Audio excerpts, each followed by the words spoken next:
Hello all recent டேஸில் பார்த்தீங்கன்னா முருகர் வந்து ரொம்பவே ட்ரெண்டிங்கில் இருந்தார். சரி ஓகே நம்மளும் வந்து மெஹந்தியில் வந்து முருகரை போட்டு ரீல்ஸாக அப்லோட் பண்ணலாமேன்னு சொல்லிட்டு ஒரு ஐடியாவில் நான் வரைய உட்காந்துட்டேன். எனக்கு பிடிச்ச ஒரு ஆர்டிஸ்ட் கிட்ட இருந்து ஒரு பிக்கை எடுத்து வச்சு அதையே நான் ட்ரை பண்ணேன். எனக்கு அந்த அளவுக்கு வந்து அழகாக வரவே இல்லை ஃபர்ஸ்ட் டே அன்னைக்கு. சரி ஓகே செகண்ட் டே அன்னைக்கு நம்ம ஃபர்ஸ்ட் டே பண்ண தப்பெல்லாம் பண்ணாமல் வரைஞ்சி பார்ப்போம் அப்படின்னு சொல்லிட்டு செகண்ட் டே அன்னைக்கு ஈவன் கையில் கூட நான் வரைஞ்சி பார்த்தேன் ஃபுல் பாடியோட. அப்பயும் எனக்கு செட் ஆகுற மாதிரி தெரியல. இதுக்கப்புறம் நம்ம ட்ரை கொடுக்க வேண்டாம், இவர் கண்டிப்பாக நமக்கு வரமாட்டாருன்னு நினைச்சிட்டு சரி இருந்தாலும் ஒரு தடவை தேர்ட் டே ட்ரை பண்ணலாமேன்னு சொல்லிட்டு அதுவும் அவர்கிட்டே சொல்லிட்டேன். இன்னைக்கும் நான் ட்ரை பண்ணுவேன், இன்னைக்கும் நீங்க வரலன்னா இதுக்கப்புறம் உங்க போர்ட்ரேட்டை நான் ட்ரை பண்ணவே மாட்டேன்னு சொல்லிட்டு உட்காந்ததுனாலயா என்னன்னு தெரியல, ரொம்பவே அழகா சிரிச்ச முகத்தோட வந்திருந்தாரு. சரி ஏதோ ஃப்ளூக்ல வந்துட்டாரு போல, இன்னொரு தடவை வரைஞ்சு பார்ப்போம்னு சொல்லி வரைஞ்சு பார்த்தேன். ரொம்ப அதை விட ரொம்ப அழகா வந்திருந்தாரு.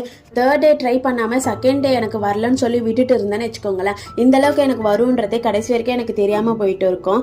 கண்டிப்பா எல்லாராலுமே எல்லாமே முடியுன்றதை நான் தெரிஞ்சுக்கிறேன், உங்க கூட ஷேர் பண்ணணும்னு விருப்பப்பட்டேன். அதுக்கு தான் இந்த வீடியோ. தேங்க்யூ.